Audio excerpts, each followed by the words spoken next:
What's up, everybody? Sterling Anderson here, and you are now inside the Sterling Report here on Grant Cardone TV. Today we're talking about everything wholesaling real estate. We know that wholesaling is a very good way to get into real estate without having to have a whole bunch of money, credit. You're just basically marketing for a motivated seller, getting that property under contract, and then assigning that contract to an end buyer for a fee.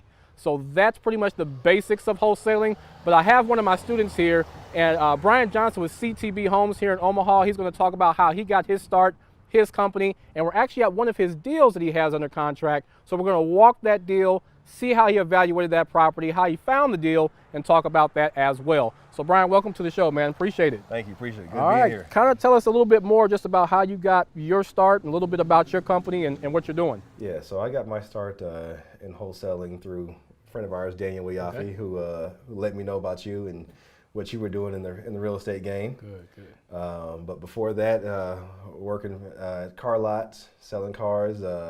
Don't sell cars. It's a brutal business. I heard. Yeah. Working at Apple, First National. So you know, some sales training is in my background. Good. So getting into wholesaling was not that big of a jump. Okay. Good. So a little bit more just kind of like about your company. Is it just wholesaling, or are you venturing into other things, or where's your company at now? Right now, just wholesaling. Okay. But you know, in a few years, would love to get into the fix and flip game and the rental market. Good. But right now, wholesaling has been good to me. So I think I'll stick with this for a while to build up my cash flow. That works. Yeah, and that's a really good way to do it. A lot of people, I mean, they hop into this business and they kind of have like their hands in everything. We were talking about this earlier. You know, when you just hop into wholesaling, focus on wholesaling first. And then if you want to get into fixing and flipping, if you want to get into renting, multifamily, which is kind of usually the natural progression of a wholesaler, then do those things. But just focus on wholesaling, master that before you hop into some other areas. So that's definitely a great way to be able to do it. So we're here at one of your properties that you got under contract now. Tell us a little bit more about this deal. In fact, how did you come across this deal? Yes. So through a mutual contact of ours, Ray Mayberry, or Ray Mabry. Sorry about that, Ray. Got the house watching one of his periscopes and won a contest of his. But we wouldn't even be standing here today though if I didn't actually take some action and send this seller a postcard, and he responded back. Had some back and forth on the deal, and we came to a price, and actually found a buyer for this house within about 4 or 5 days of actually putting it under contract with the seller. Good. So a little bit more about like with when it comes to your buyers. Yes. What was like your process in like building your buyers list? My buyers list kind of got started with just putting the house on Craigslist. Okay. It got seen by a lot of people. They started calling, started adding themselves to my list, and as I get deals, I call them up or I'll send it out through MailChimp and say, hey, here's the deal I got. These are the numbers. Come take a look at it. Perfect. So it's always good to, and a lot of people will call it like reverse wholesaling, where you're building a relationship with your buyer first and then going out and finding that property. So those things work too. So if you are attending RIA meetings, if you're putting ads out there on Craigslist, if you're hopping into groups on Facebook and LinkedIn, using those types of investor groups to build your buyers list, you can definitely find out their criteria, what they're looking for, and then go out and find that property and be able to wholesale it even quicker because they've already put their order in. Go out, find that property, and make it happen that way. So that's pretty good. So a little bit more about this deal. I kind of want to walk through this deal and kind of, let me know how you evaluated this deal. How did you come to your offer price? How did you come to your repair price? Just everything that you do from start to finish, from when you get a lead in to basically the closing table. Okay. Just kind of walk us through that process and how you do that. Okay. Well, the first thing I do once a seller contacts me back about buying a house, I jump on the county assessor's website, see what the price is assessed at, kind of see what the house looks like. Usually the pictures aren't up to date. Right. So then I jump on Google Maps and look at the neighborhood a little bit. Being in North Omaha, I'm kind of familiar with this area anyway, so that's not a problem. Use Podio because I have all my questions that I ask the seller right in Podio, which is a huge time saver, and I don't have to go through and printing off paper and searching, and everything's right there for me. So and then kind of ask them what their price and what they're looking for is before I actually set up an appointment to actually come look at the house. Very good point. Because I know they're always going to be way higher than what I need to be Right. at and Very what true. my buyers also need to be at. That's it, yeah. And then also based on the houses in this area, you kind of know what the repairs are going to be already in your head before you even step foot in the house. Yeah. Do you kind of have like a formula that you go by as far as like repairs? Yes, the 70% rule. Okay. So, ARV times 70% minus repairs minus what I want to make.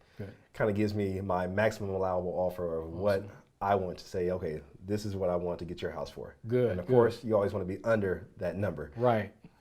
Good. Perfect. So Brian just walked you through just kind of his process of how he gets deals, how he evaluates those deals to come to his offer and get that property under contract so that he can start marketing it to his buyers, get that thing sold, and then get it off to the title company. And that's really the process that you go through in being able to do that. So what we're actually going to do is we're actually going to just kind of walk this property up here and just kind of point out some different things that you actually look for when you are wholesaling a property, when you're evaluating a property. You have to check out everything from cracks in the ceilings to the windows, checking out plumbing, electrical. So we'll kind of have Brian just kind of walk us through what he looked for in being able to come to his offer price for this property when we come back.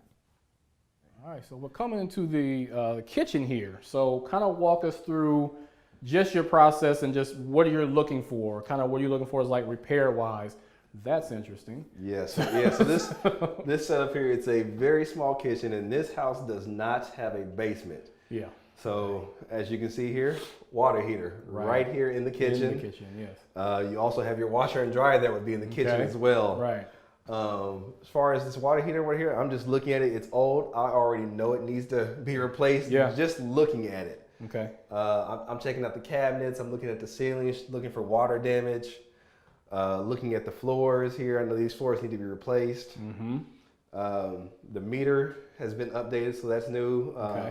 They put a new meter on the outside. The only thing they didn't do was update the electrical in the house, so that needs to be replaced. Yeah. Here, on average, you're looking at about $4,500 just to get the panel and the wiring redone. Oh, wow. Okay. So yeah, we're here on fuses, knob and tube wiring. It's an old house. Okay. The kitchen here, as you can see, here's your sink. I'm checking underneath the cabinets, looking at the plumbing work. See what's been done here. That needs to be fixed. Right. It needs to be all done. PVC piping. Right. That's going to be redone. Good. These cabinets, they may be able to be cleaned up, right? But they could be looking to be torn out by the buyer. Yeah, and some buyers like to do that. I mean, if there's anything that can certainly be saved, then they definitely want to save that to cut down on cost and be able to do that. So that's wonderful when that happens, especially since this will just be a rental. I mean, we're in a part of Omaha where not necessarily you can't really flip on this side, but you can have some awesome cash flowing rentals on this side here of Omaha. So that works out great. Good. So this bathroom here is pretty interesting, man. One of the most interesting ones I think I've seen in a potential wholesale deal. So what do you think would be just kind of the idea about this bathroom, or kind of what are you looking like repair-wise when you look at this? Yeah, with it being a tiny bathroom, and walking it with my contractor, I mean, he explained, it's not a lot of work, but he was like, the best thing is that tub is still sitting in there because it's a small tub and you're probably looking at something special order. Okay. So you save some money there, reglaze it, clean it up, and you're good to go. Right. Probably replace the sink there and put a pedestal sink in there. You don't want somebody to lean on it and it just breaks and you're done. Tile work, replacing the window, replacing the toilet. Okay. Redoing the floors, putting new vinyl down, and it's probably a good $1,000. I mean, to get this one, livable. Right. Okay. Small, but I mean, you definitely can really make an impact in that bathroom, getting it up to where it needs to be. Yeah. So that's a very interesting seat right there. It's definitely one of the more interesting ones that I've seen. I mean, you have a small property here, but it's really, it's really a pretty good thing here. Yeah. So it's pretty good. We're here in one of the bedrooms of the property, and this one actually looks pretty small, man. So I'm amazed at how, I always say that there's an investor out there for every type of property. So don't let the small bedroom scare you. There's definitely an investor out there, or the right investor, who will buy this property. So kind of, let me know a little bit about this area. some different things that you've seen in here, or maybe some ideas that you have that you're telling your buyer to look out for. Yeah, so this for here, since it is a small bedroom, we know you're gonna have a specific type of renter that's gonna be in here. Someone with one kid, it's mom, their child, or a single parent, or a single person. Right. And this could be their office space here. Yeah. Because there's not really much you can do. I mean, a small bed. That's it. And maybe a dresser, and you're done with this room. Right. Luckily in here, not a lot of work. Remove the carpet, replace it, replace the windows, and that's it. Yeah, that's really it. Okay. Well, again, with an investor coming in, they're looking at it from really a good cash flow standpoint. How can they come into a property and really maximize its value? So they're coming in, and whether they're doing paint and they're replacing carpet or they're replacing windows, but they're doing it in such a way that really makes it nice for a family and getting it in livable condition. That's the goal of an investor, and to make sure that they get a good return on their money. And with a property like this, you're pretty much guaranteed to get a pretty good return on your money. I mean, this is something that you could, potentially, buy and then have paid off in about a year. Yeah. I mean, if that. So that's definitely, the good bread and butter properties that a lot of investors go for. So you can find those in abundance, especially here in Omaha. There's tons of them, that we do have here. And Brian is definitely killing it out here with finding these properties and getting them under contract, and then working with his buyers to be able to lock them up and make a pretty good deal on that. So what we're going to do now is just kind of break away, talk about some great wholesaling strategies that you guys can do today to get out today and implement in your business when we come back. I want to talk about wholesaling strategies. I mean, really how you can take today, after you get done watching this video, and start to go out and implement this into your business to get started. I'm very big on, and Brian knows this, I talk to my students a lot about branding and systems. And that's everything from your company name to your logo, which you can get done, on Fiverr.com all day.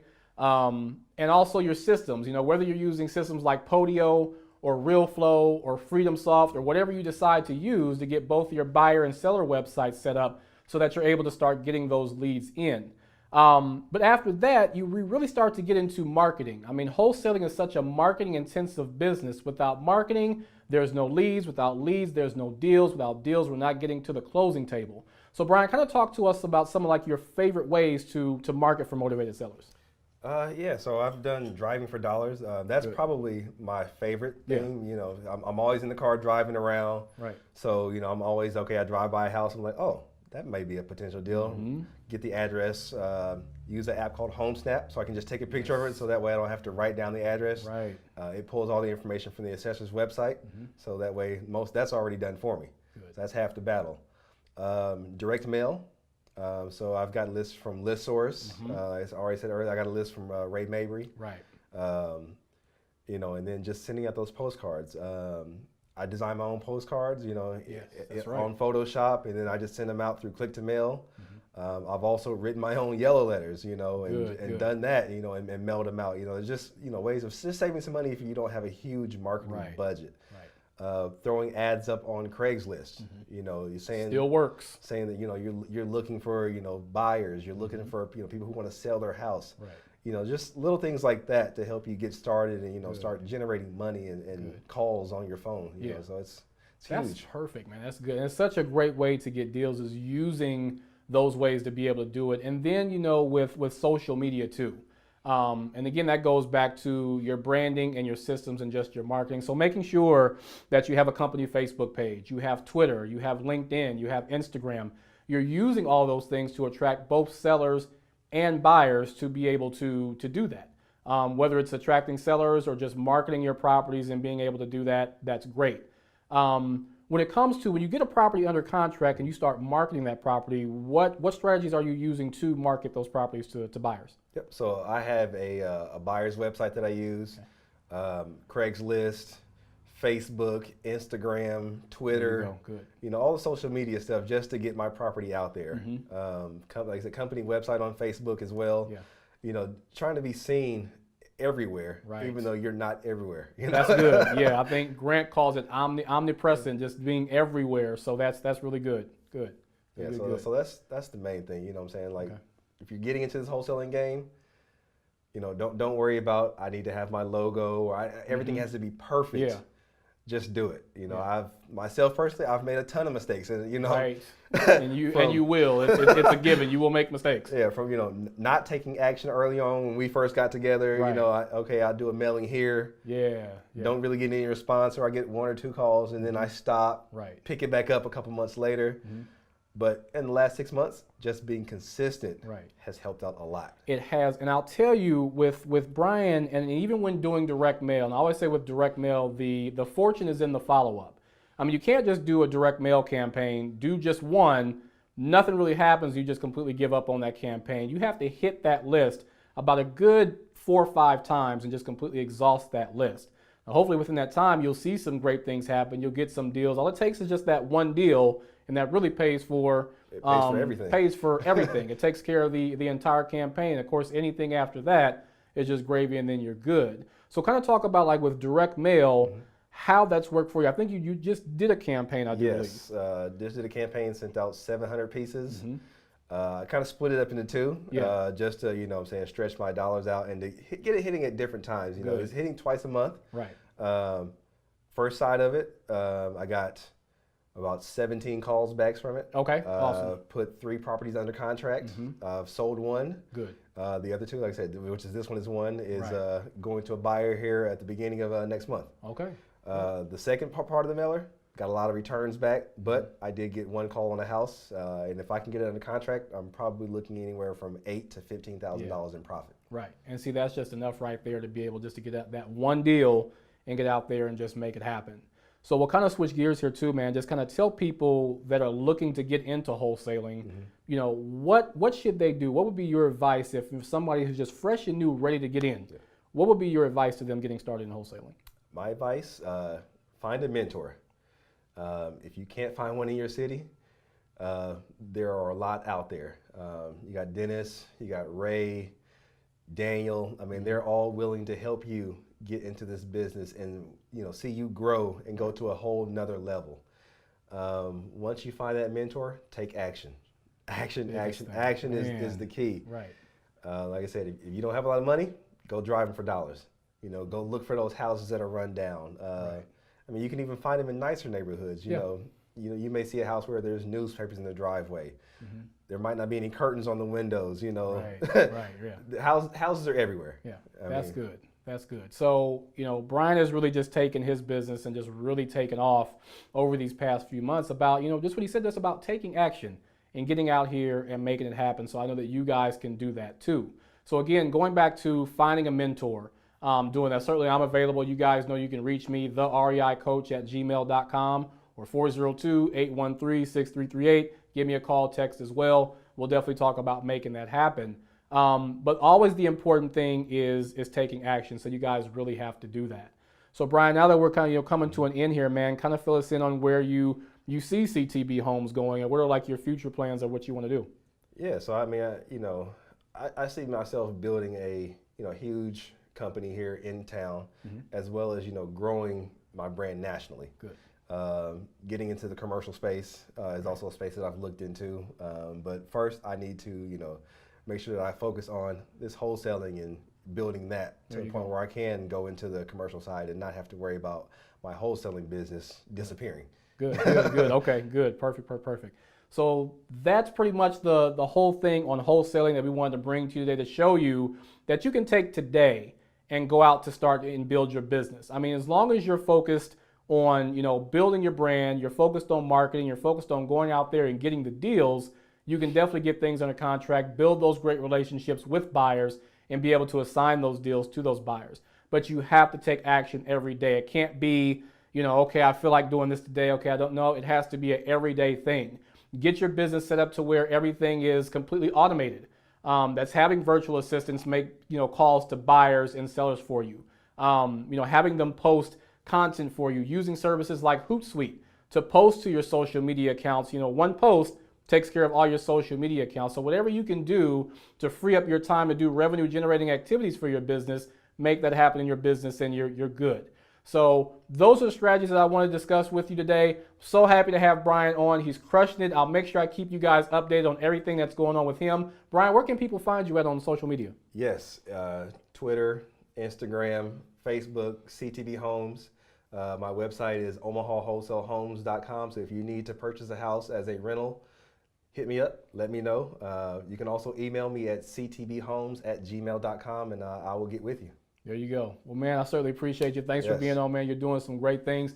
Thank you all for tuning into the Sterling Report. We have some great interviews coming up next. We've got Asia Denson with Denson Construction in Detroit, Michigan, talking about what she's doing with Denson Construction and also investing in Detroit, Michigan. We've got Sean Terry with Flip to Freedom. I followed Sean Terry for a lot of years, and he's doing some great things with Flip to Freedom and Velocity Capital. And we just have tons more going on. 10X Wholesaling, the webinar coming with me and Grant Cardone. We're going to be taking care of that as well coming up here soon. Still in planning, still in development, but we'll definitely bring that to you as soon as we possibly can. So you guys take care. Thanks for watching the Sterling Report. 10X.